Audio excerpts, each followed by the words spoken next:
So I'm going to be talking about equity markets in general. Main points in the budget. I won't go into too much detail on the budget, and also we're covering a short, segment on passive funds also, which we believe are also gaining a lot of ground in India. So the other three sort of main topics for today. We'll start with an equity market outlook. Obviously, this year has been quite volatile. I think the markets have now corrected close to about the broader market, at least the Nifty 50 or Nifty 500 has corrected by about maybe around 10 to 11, 10 to 12%, maybe less than that now. But the mid caps and small caps have, corrected a lot more. So, let's understand what has happened in the last 1 year and, what we can expect to happen over the next maybe year or two. But basically, to start off with, I think we've seen a sharp correction, as I said, in the last year, and this year also we've started the year with a sharp correction in January. We're currently in February, so I think what has happened is we've gone through a huge momentum in the last 4 years since COVID, and what has happened is because of the extreme upside in the equity markets we came to a point where things started getting very expensive. So last year, say middle of last year, early last year, equity, especially small and mid caps, were looking at very expensive valuations. And I think the theory was that India is a growth market. In India, companies are growing at very fast rates. So at some point, people thought that the high valuations are justified because of how earnings have come up in the last 4 years. But what has happened over the last, say, 6 to 9 months is that earnings have been good, but not great. Earnings of companies across segments, especially, consumption companies, have been good, but not as per the market expectation, especially the valuation that we have in India. And that's why we've seen a very healthy sort of correction over the last 6 to 8 months' time. We believe that market is still, at least internally, we feel that market is still, a little bit more overvalued, and we may or may not see a correction. No one can really predict. But the idea is that, this could be a good year for anyone looking at accumulation equities, because obviously, we could see a good rally starting from, say, maybe end of this year or maybe next year. So I think overall, this has been a healthy correction. Macro, honestly, still has been extremely good. There has been some issues on the currency side where INR has depreciated, significantly over the last few months. But even the war situation is sort of stabilizing this year. And also US markets are also looking at very healthy, interest rates.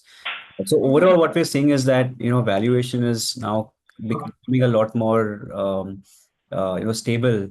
Valuations have come down, but still remain slightly elevated. So what happens is when valuations are elevated, there's two reasons, there's two ways in which valuations can come back towards, say, healthy levels or low levels.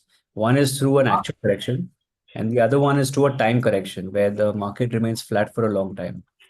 So what we're seeing is that we've had partly, a valuation correction where markets have fallen about 10 to 15%, but partly we've also seen a time correction where certain segments like large caps have been fairly stable, and because they're stable, we are looking at sort of better valuations today than we did last year.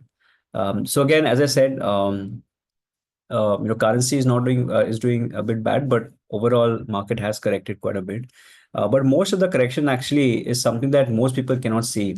So if you look at the correction, especially in January, the markets actually only fell about 0.5%. So the Nifty 50 fell about only 0.5%, but small and mid caps have fallen about 10 to 15%. So overall, what we're seeing is the small and mid caps have corrected a lot more, and so a lot of investors, might be a bit,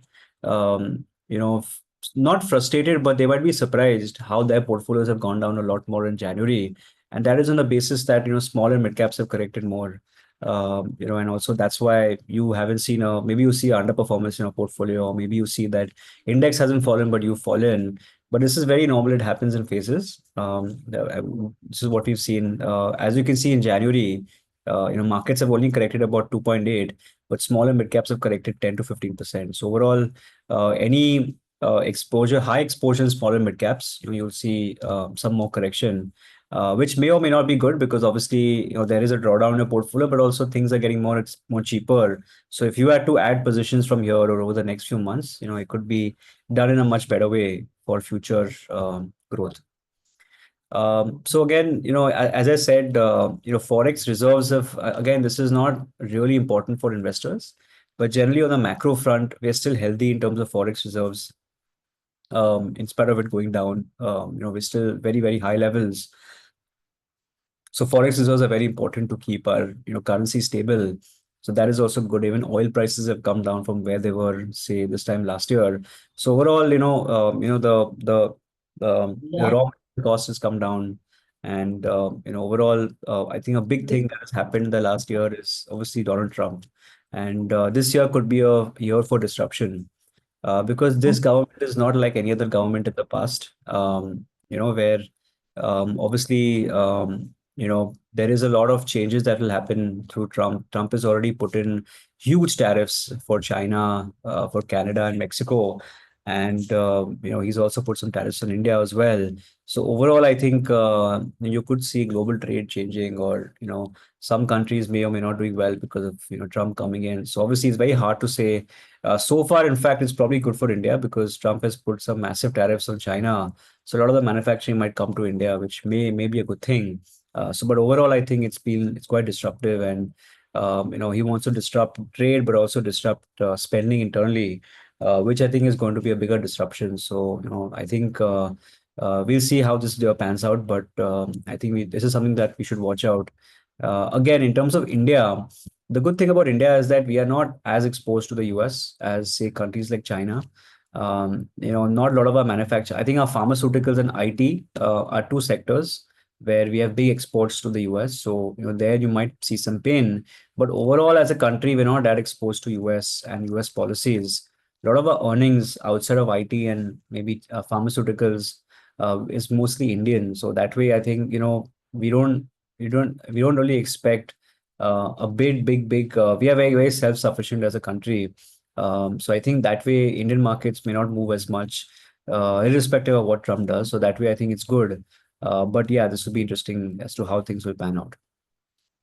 So as I said, I think mid and small caps have corrected, but still, if you look at valuations, what is looking really good right now is large caps. And what is really looking good is large cap quality companies. Overall, what we're seeing is if you look at the P ratio, which is, you're still looking at elevated P ratios, in spite of the fall, I think December 2020, so this must have come down a little bit in Jan. Still, mid cap is expensive, small cap is sort of expensive. But if you look at overall Nifty 50, it's slightly below long-term sort of trends, which I think is really good. So I think average Nifty P is about 20 and a half. Today we're looking at a Nifty P of about say 19 or 18.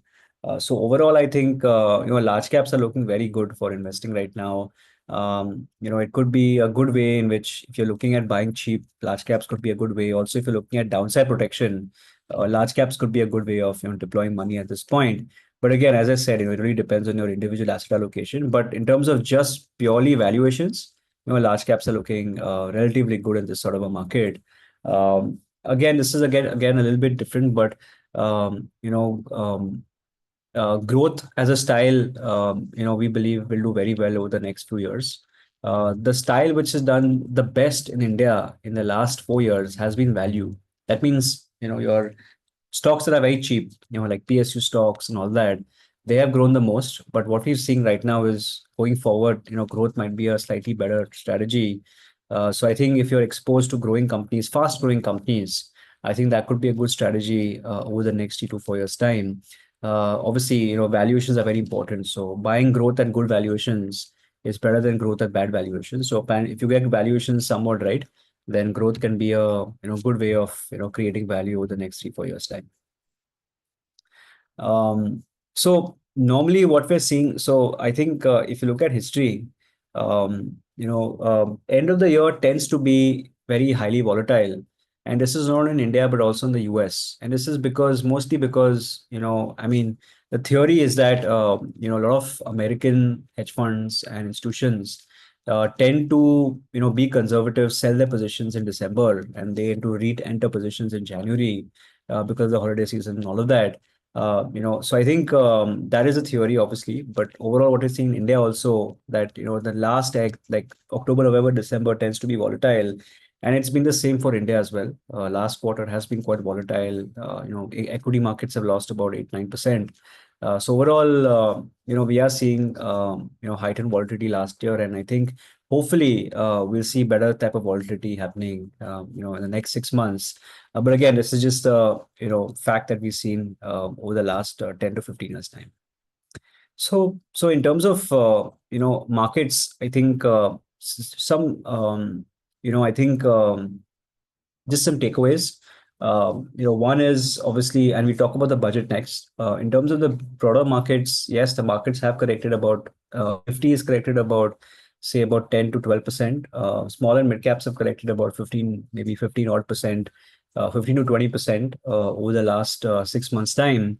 So there has been a lot more selling happening in mid and small cap, and still even after the corrections, valuations tend to be slightly elevated for small and mid cap still.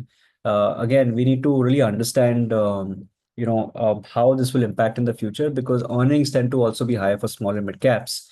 But generally, large caps are looking more favorable right now in terms of investing, and that's where a lot of money is currently moving from the markets. Again, I think that's essentially what is being happened. And also, this year could be a year of accumulation where investors have been a lot of investors we know have been sitting on cash for a long time. I think this year, maybe a staggered approach is what our recommendation is, not now, but over the next 6 to 8 months' time. Now, deploying money in the markets could be very good for the next 3 to 5 years' time because you are looking at some sort of healthy correction. And the other thing is macros are completely intact. India is doing very well. India's companies are doing very well. Now, macroeconomic situation is also doing well. The new industries like manufacturing, healthcare, reality. So India used to be 10 years back very much financial services, IT, pharma, and consumer. These were the four sectors that were good. The rest were all bad. But over the last 5 years, we're seeing very broad-based growth. We're seeing industries like real estate, oil and gas, energy, infrastructure, PSU companies all have delivered excellent returns and excellent earnings. So the broad-based growth that we've seen has been quite encouraging, and that's why we at Motilal Oswal are even more confident about the next 10 years than we have been before, because obviously now growth is more broad-based, and you don't have to stick to those two, three sectors to make money. Now you can make money across all sectors. So that's something which is very interesting. In terms of the budgets, I'll keep it relatively, I would say, very sort of, but not short, but at least in very high level insights of the budget. But basically, not looking at the numbers here, you're looking at about a 10% growth in the government finances, which I think is very healthy. And we've historically been about 8 to 10%, and looking at 10% is a very good number for overall revenue as well as expenditure for our country. And even the tax receipts that we've seen has grown in the same rate as how much we spend. So overall, I think the good thing about India as a country is, unlike the very countries in the West like the US or Japan, we are very responsible when it comes to our expenditure and our income. So I think that, and even our subsidy costs are now sort of tapering down or going down. So overall, what we're seeing is that there's a good amount of fiscal prudence, or what you must say, cost spend analysis. I think that way, and overall, what you're seeing is a good 10% growth in what we believe the expenditure will be year on year. So I think, as I said, one of the biggest growth engines in India has been government spending, and one reason why the markets and also the numbers today are not looking as good is because actually government spending has not been as much as what they predicted last year. So hopefully, maybe Jan, Feb, March, we'll see some sort of heavy spending on infrastructure and other things. And hopefully that will really lead to growth coming back in our country. But government tends to be the biggest spender, and I think we're looking at very good spending happening this quarter, because the first 6 to 8 months time there was a little bit subdued spending, but hopefully this will come back on the basis of their obviously predictions and their budget. The big two items are defense, finance, and road. So those are I think defense is the second biggest, I would say, budget in India, and that is also growing quite healthily. Finance also obviously looking at, so I think overall we're looking at very healthy growth across all segments. This thing was on taxes. One of the biggest, I would say, announcement this year was there'll be no taxation for anyone who is making up to 12 lakh rupees, which I think really boosts consumption in a very, very big way. And what they've done is very good. The government has actually, allocated that money, that shortfall, somewhere else. So they have actually, done it very prudently where, yes, this 1 lakh crore or 2 lakh crore may not come to it, but we'll have to take it off from somewhere else. So I think that way it's good, but this will also good for overall Indian consumers, and we'll have people have more of this will lead to slightly more consumption levels, which I think should benefit the stock market and especially the consumption based economy. So I think overall, as I said, fiscal deficit, again, this is very sort of complicated, but overall this is just the sectoral impact of the budget. As I said, consumption is going to be the biggest boost because of the fall in income tax, and also because subsidies are also reduced. So overall, we do benefit, consumer companies, auto companies, housing, also jewelry companies. So overall, that is something which will benefit. The government has announced 100 plus new airports. So hopefully we'll see a lot more benefits to the aviation industry and also more flying happening across the country. The huge demand push on the EV side, electric vehicle side. So when it comes to renewables, to electric vehicles, to clean tech, so I think that has been a big focus for us, and yes, globally, these industries will grow at a phenomenal pace, and hopefully will as well. And lastly, I think capex there'll be huge capex happening in India over the next year. Again, very good budgets allocated there. So hopefully, I think we'll see it's a very balanced budget. It's a good budget, and it doesn't really impact markets as much. Just to give you insight, obviously, people keep asking me how important is the budget, and it's a very so we've actually analyzed the budget over the last 10 to 15 years time, and we've really seen that does it really have an impact on the capital market or the stock market. And based on our analysis, and this is based on do budgets impact stock market price, the answer is honestly no. So the two biggest questions people ask is will budget impact markets, and will the US elections impact US markets or Indian markets? We've also studied market movements across the last 12 to 13 presidents in the US over maybe 50 years. And what we've also seen there is that the US elections, depending on who comes in power, Democratic, Republic, or whoever it is, has absolutely no impact on the markets. There might be a short-term impact for about 3 to 4 months time or 3 to 6 months maximum. But what we've seen is generally markets are a factor of earnings. And what we've seen is regardless of what government comes into play, so the companies tend to, as long as the government is stable, the companies tend to do very well in terms of earnings. So I think, does the budget really impact earnings? Well, yes, to an extent. Maybe the consumer companies might make slightly more money, but anyway, the consumer companies were doing well in India. This might give a slightly added boost to them. Defense companies might do slightly better because of a slightly boost. But overall, generally, if you look at an asset allocation or your portfolio or the Nifty 50, it really doesn't have an impact on the market. So I think that's the insight here, and nor does someone in power. What we've seen is having a stable government is very important. So one reason to why countries do not do well, a lot of countries fail, or countries really markets do badly over a long term, is when we have unstable governments. And I think that way India is very lucky where we have a very healthy capital markets ecosystem, a very stable government. We have very good sort of young population, demographics, all of that. So there's a lot of things that are going for India, which is why I feel anyone investing today should be very happy with their performance in the next 3 to 5 years time. So again, I'll quickly switch to some more insights about Motilal Oswal. So again, I think the impact of tariffs, as I said, probably good for India, where people keep asking the question that is there the impact? Yeah, probably good for India because manufacturing may move from China to India, so that's probably a good thing time. Continues to be a good time for making money overall, and obviously we believe that people should just stick to their investments and not really try to time the markets. So that's essentially just a broad sort of read on the capital markets. So my next 15-20 minutes, I'm just going to spend time on passive funds. So I just an introduction. I part of Motilal Oswal Asset Management Company, and I have two verticals that I head. One is the passive funds vertical, and the other one is your quant funds. And passive funds are gaining a lot of ground in the last 5 years.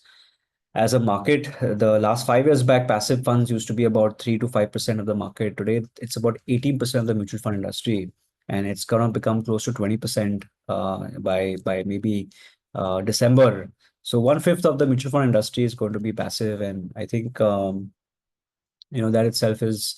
So we believe that, and I think the acceptance of passive funds have gone up tremendously in people's portfolios.